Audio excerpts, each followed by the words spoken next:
오늘도 하나님의 은혜와 평강이 우리 모두와 함께 하시길 축복하겠습니다. 최근에 많은 사람들이 건강에 관심을 많이 갖기 시작했습니다. 이제 이런 코로나 사태 이전부터 웰빙 그리고 건강에 대한 관심들이 꾸준히 증가해 왔는데요. 그렇게 건강에 대한 관심이 증가하면서 조금 다른 대접을 받기 시작한 이제 음식물들이 있습니다. 예전에는 없이 살아서 그런지 몰라도 고기 이런 것들을 먹으면 되게 좋아했는데 요즘은 그것을 먹고 몸에 얼마나 건강한지를 체크하는 그런 지수도 나와가지고 뭐는 얼마큼 먹고 뭐는 또 얼만큼 먹는 게 좋다라고 이렇게 계량화되는 그런 시대를 살아가고 있는 것 같습니다. 그래서 요즘 이제 건강식품 하면서 이렇게 많이 각광받는 이제 것 중에 하나가 고구마가 있습니다. 그래서 다이어트 하시는 분들한테는 이제 필수 식품으로 해서 하루에 한 끼 고구마를 드신다거나 이렇게 하는 경우가 왕왕 있습니다.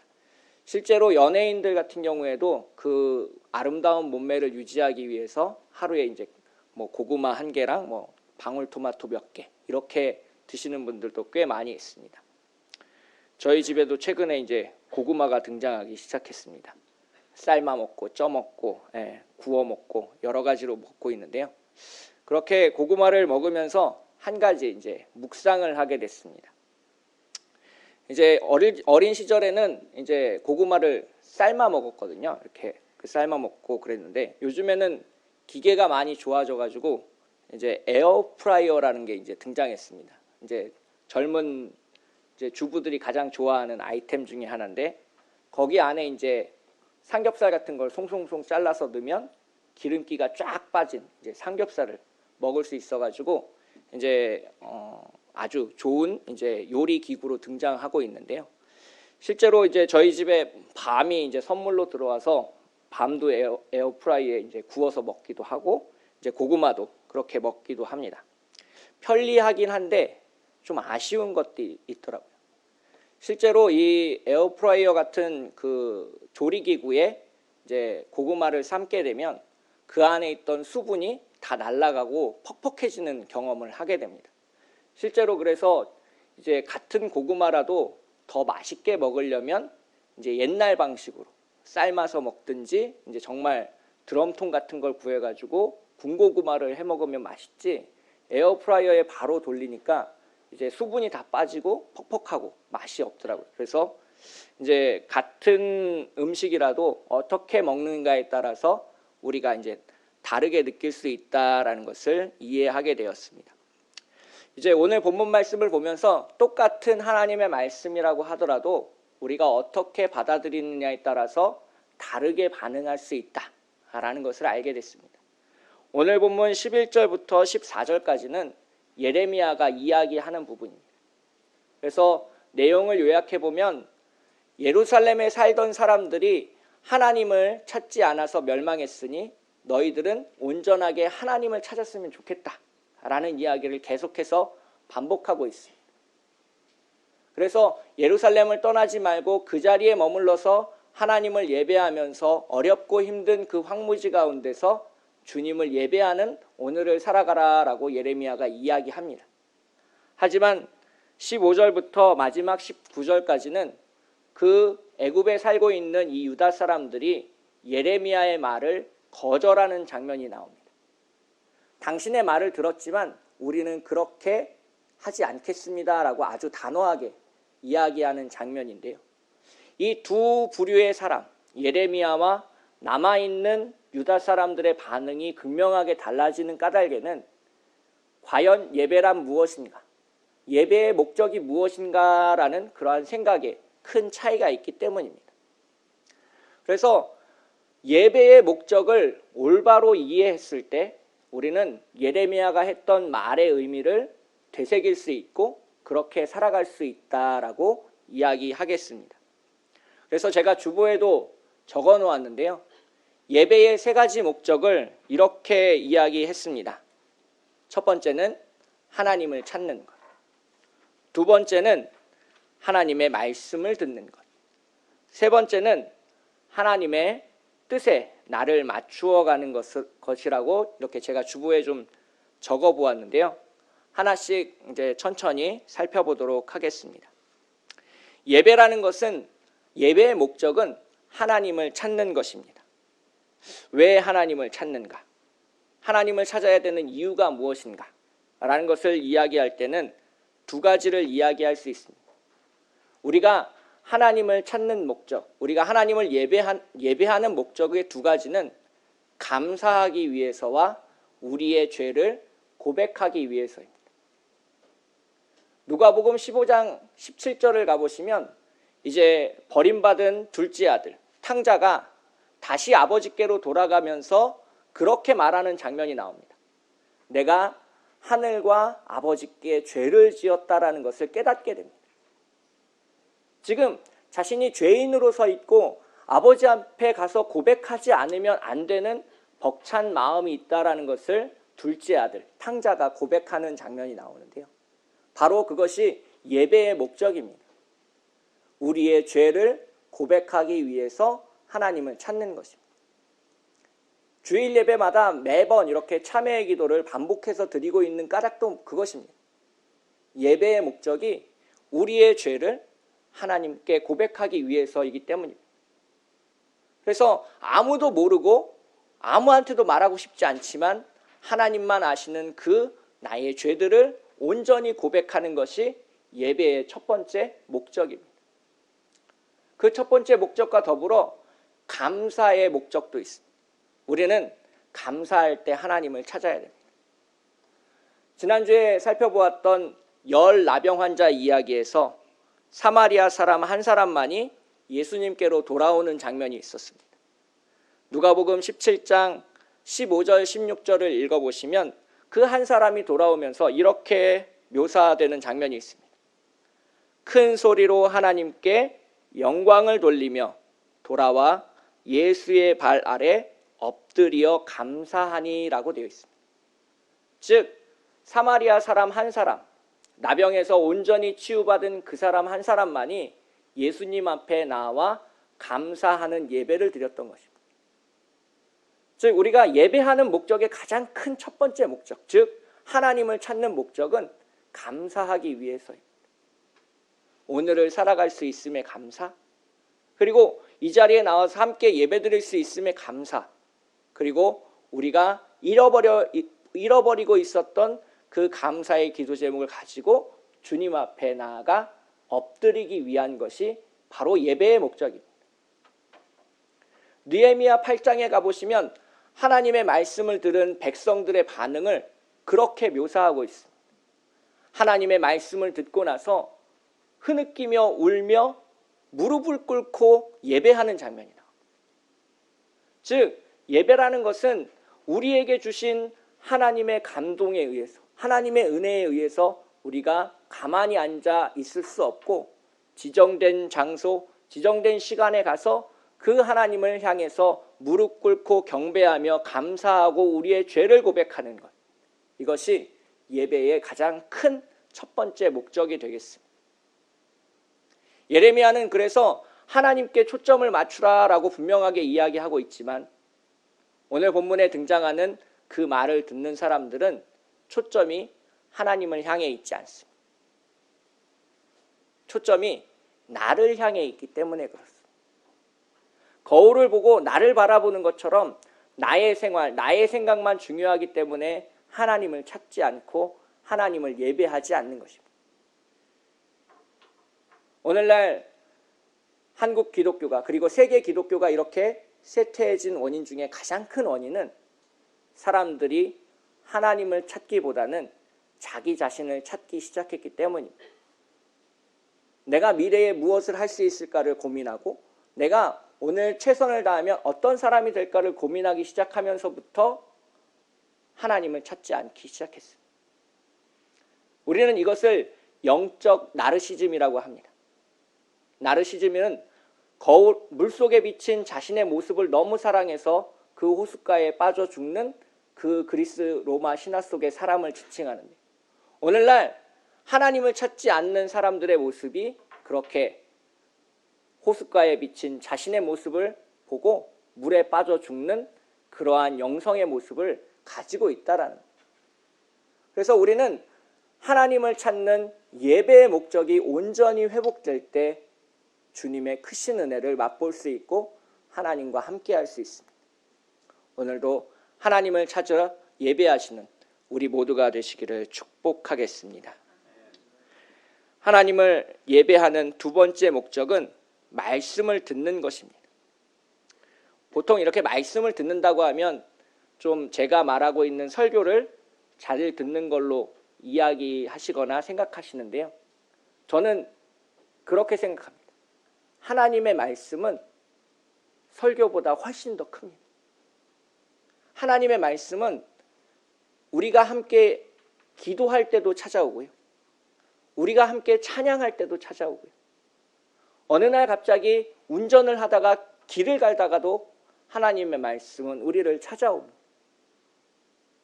그래서 차를 세우고 갑자기 기도하고 찬양하다가 너무 하나님의 말씀에 감동이 되어 눈물을 흘리기도 하고 기도 가운데 들려오는 그 하나님의 말씀에 무릎을 꿇고 통회하며 자복하기도 하는 겁니다.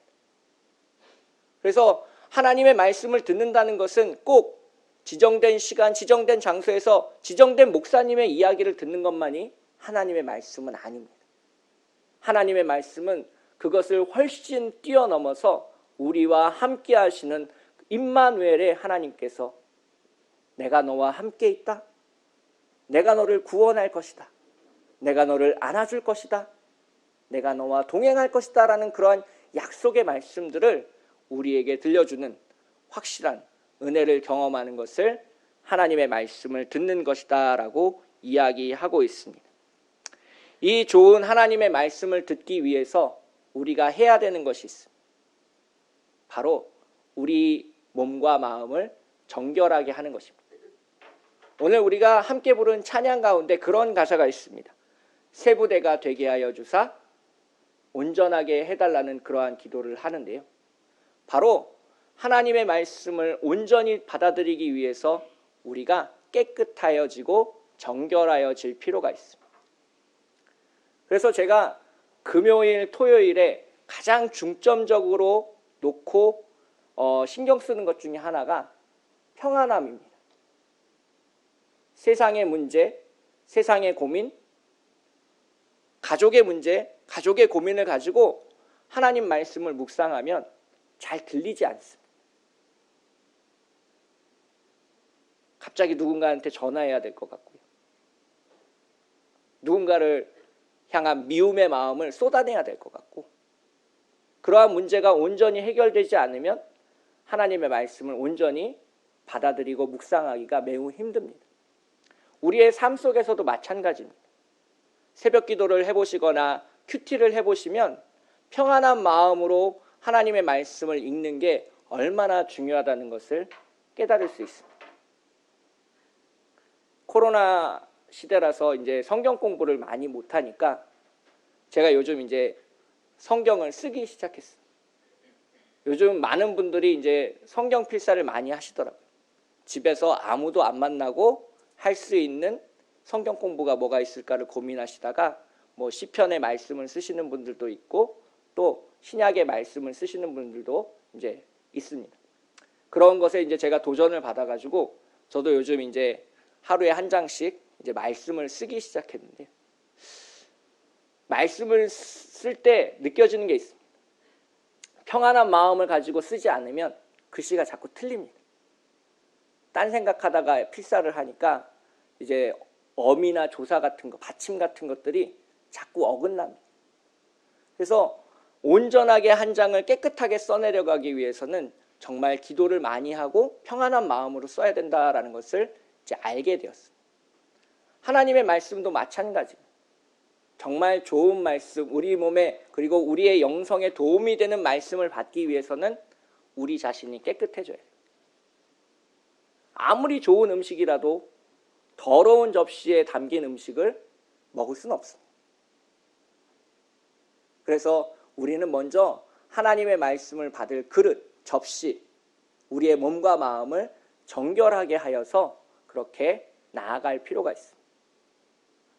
오늘날 세상은 그것을 방해하고 있습니다.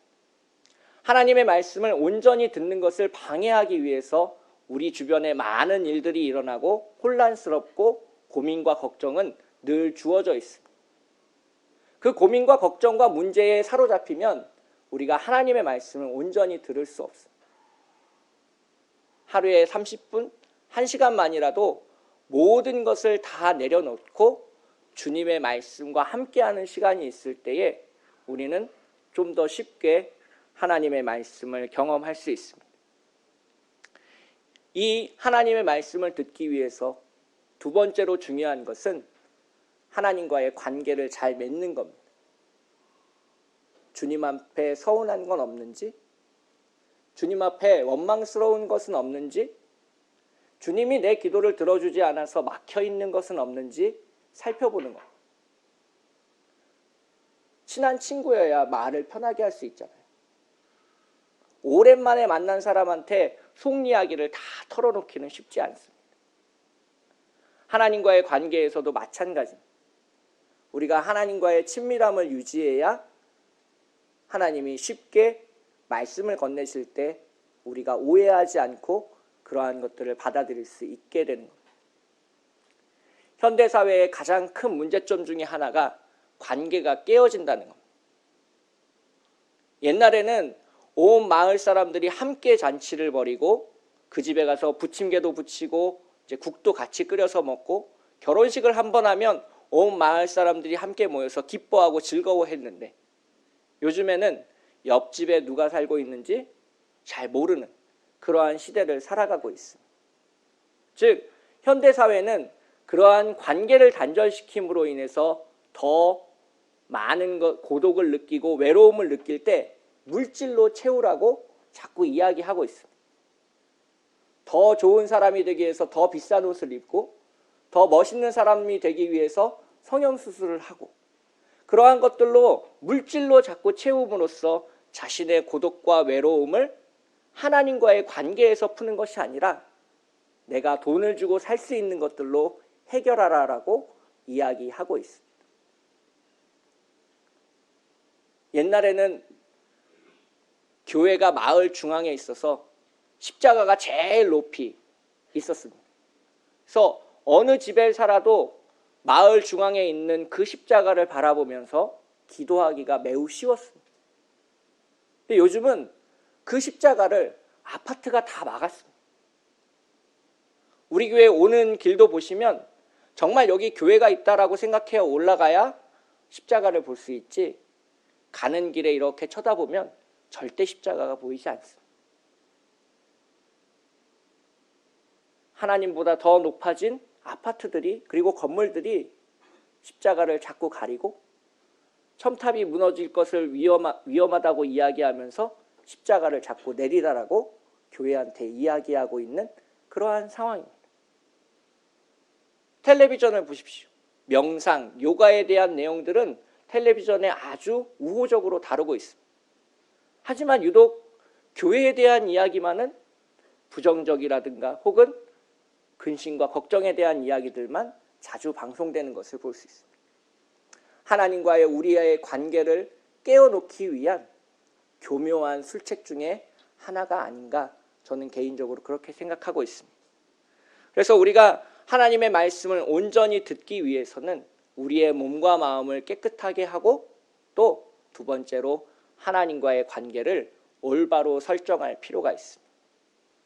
우리의 친구가 되시는 예수 그리스도, 나와 동행하시는 성령 하나님의 의지에서 우리 모두와 관계 맺으시는 그러한 하나님을 맛보시기를 축복하겠습니다.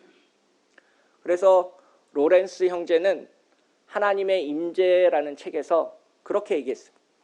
우리는 설거지를 하면서도 하나님을 만날 수 있다.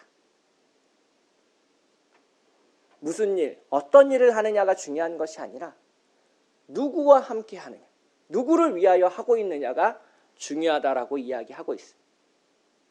그래서 수도원에서 제일 높은 직책을 갖고 있는 이 로렌스 형제가 가장 말단 수사가 담당해야 되는 설거지를 할 때 자신은 행복하고 하나님과 함께 있음을 느낀다라고 고백했습니다.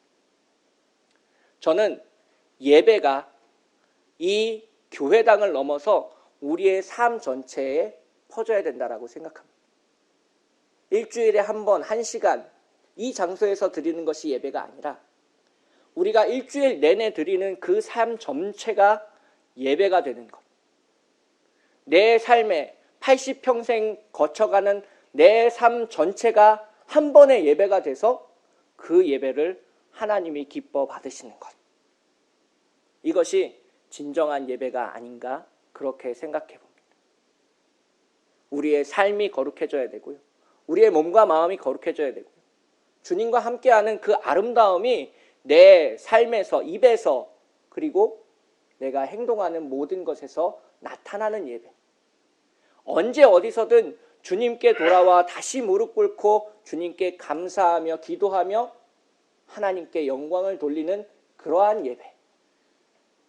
현대 신학자들은 이러한 것을 일상 예배다라고 이야기하고 있습니다.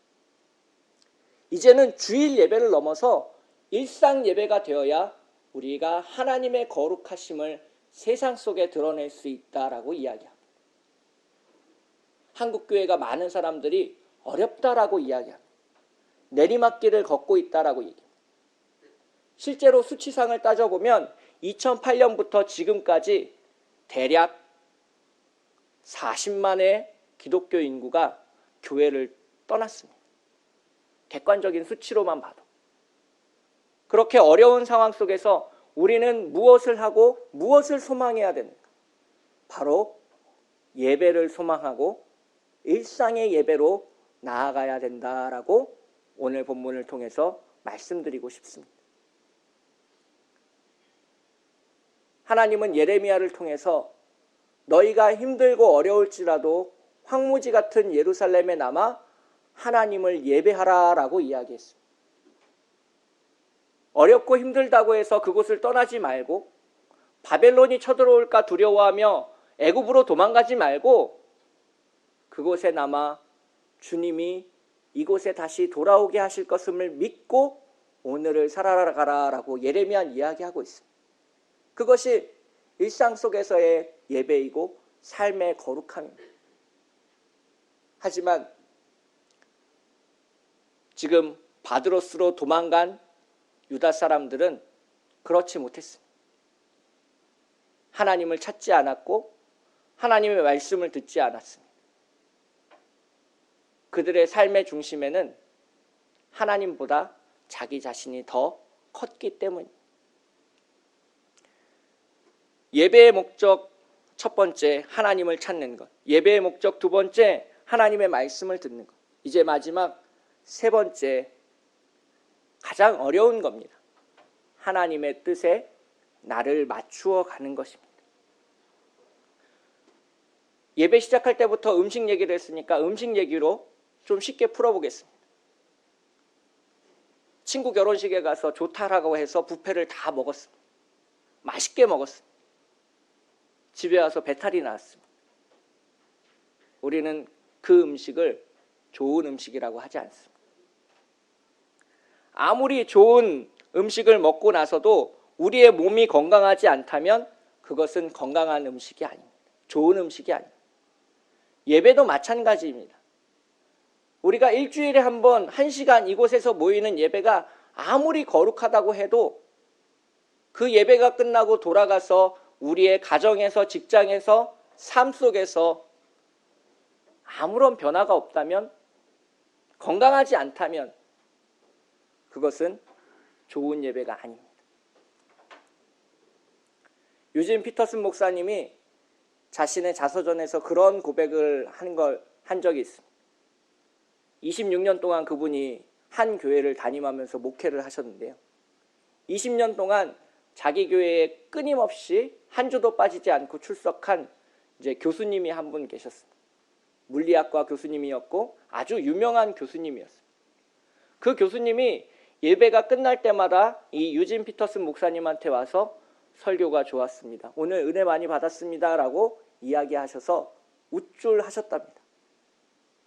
그런데 그 교수님이 집에 돌아가셔서는 집에 있는 장모님한테 그렇게 막대하는 것을 보고 실망하셨답니다. 20년 동안 자신의 설교를 듣고도 한 사람이 변화되지 않는 것을 보고 실망하셨다라고 이야기하는 것을 보았습니다. 즉 우리가 예배가 주일 예배에서 일상 예배로 변화되면 우리의 삶이 변화되고 달라지는 것. 저는 이것을 주기도문과 연결지어서 우리 주보에 적어 놓았습니다. 하나님 아버지의 뜻이 하늘에서와 같이 땅에서도 이루어지기 위해서는 우리가 하나님의 뜻에 맞추어서 오늘을 살아가려는 노력이 필요합니다. 부부 사이에도 연인 사이에도 뜻을 서로 맞추어가는 노력이 없이는 힘듭니다. 하나님과의 관계에서도 예배에서도 마찬가지입니다. 우리의 삶이 거룩해지고 우리의 일상 예배가 거룩해지려면 우리는 하나님의 뜻에 맞추어 오늘을 살아가려는 노력을 기울여야 합니다. 누군가를 내가 사랑하고 있는가 다시 살펴보아야 되고, 누군가를 남모르게 섬기고 있는가 다시 한번 점검을 해보고, 또 문득 그 사람을 위해서 기도하라는 마음을 주시지는 않는지 그러한 것들을 생각해보는, 하나님의 뜻에 나를 맞추어가는 그러한 삶의 여정이 필요하다라고 오늘 본문을 통해서 이야기하고 싶습니다. 즉, 한 번의 예배가 아니라 우리의 삶 전체를 받으시는 하나님 아버지를 위해서, 그 하나님 아버지께 영광을 돌려드리는 단 한 번의 예배가 되기 위해서 우리는 하나님을 찾고 하나님의 말씀을 듣고 그 말씀 가운데서 발견되는 하나님의 뜻을 내가 오늘 실행하면서 살아가는 것. 그것이 오늘 우리에게 필요한 삶의 자세가 아닐까 싶습니다. 하지만 오늘 본문 속에 등장하는 유다 사람들은 이렇게 말합니다. 17절을 보시면 후반부에 이렇게 얘기합니다. 예루살렘 거리에서 하던 대로 하늘의 여왕에게 분향하고 그 앞에 전제를 드리리라. 그때에는 우리가 먹을 것이 풍부하며 복을 받고 재난을 당하지 아니하였다. 예배의 목적이 하나님이 아니라 나한테 철저하게 맞춰져 있다는 것을 알 수 있습니다. 먹을 것이 풍족하고 복이 찾아오고 재난을 당하지 않으면 그 어떤 신이라도 상관없다라고 이야기하는 겁니다. 나를 부자만 되게 해준다고 하면 그 사람이 악한 사람이든 착한 사람이든 상관없이 내가 그 사람과 교제하겠다고 말하는 것과 똑같은 본문입니다. 하나님이 내 삶의 주인이 아니라, 하나님이 내 인생의 중심이 아니라, 하나님이 내 일상 예배의 한가운데 서 계신 게 아니라 내가 그 가운데 서 있으니까 나에게 복이 되고 나에게 도움이 되고 나를 도와주는 그 신이면 어떤 신이든지 상관없다라고 말하는 것이 이 잘못된 예배의 시작입니다. 한국교회가 달라지고 한국교회의 예배가 달라지려면 바로 오늘 본문 속에서 등장하고 있는 예배의 중심이 옮겨가야 돼요. 우리를 만드신 하나님이 예배의 가운데 계셔야 되고, 우리를 위해 피 흘리셨던 예수 그리스도가 예배의 중심에 서야 하고, 우리를 오늘도 인도하시며 우리를 위해서 탄식하며 기도하시는 성령님이 예배의 한가운데, 그리고 내 삶의 한가운데 있어야 된다는 것. 그렇게 될 때에만 우리는 다시 회복되고 부흥하고 주님이 우리와 함께 하시는 놀라운 부활의 능력을 맛볼 것임을 믿어 의심치 않습니다. 주님이 우리와 함께 하시는 예배, 주님의 부활의 능력을 힘입는 예배, 성령님이 우리를 거룩하게 하심으로 다시 태어나 세부대가 되게 하는 예배가 오늘도 무너져가고 있는 한국교회를 다시 세우고 하나님 나라를 튼튼하게 하고 주님과 함께 나아가는 참빛교회 교우들이 되시기를 축복하겠습니다. 함께 기도하겠습니다. 사랑과 은혜가 풍성하신 하나님 아버지, 주님의 은혜에 기대어 오늘을 나아갑니다. 주님, 우리와 함께하여 주시고 하나님의 말씀 가운데서 하나님의 뜻대로 우리의 예배가 진행되도록 인도하여 주시옵소서. 내 삶으로 드리는 예배가 주님이 기뻐 받으시는 예배가 되게 하시고 하나님의 놀라우신 은혜 가운데 오늘을 살아가도록 인도하여 주시옵소서. 세상을 찾지 않고 나를 찾지 않고 주님을 찾는 예배자가 되게 하시고 주님의 말씀을 들으며 거룩하고 정결하고 아름답게 오늘을 살아가는 예배자가 되게 하시고 하나님의 뜻을 위하여 고난이 찾아와도 피하지 않고 도망가지 않고 그 자리에서 묵묵히 주님의 뜻을 실현하는 주님의 참된 제자가 되게 인도하여 주시옵소서. 거룩하고 아름다우신 우리를 위하여 중보하시는 예수님의 이름으로 간절히 기도합니다.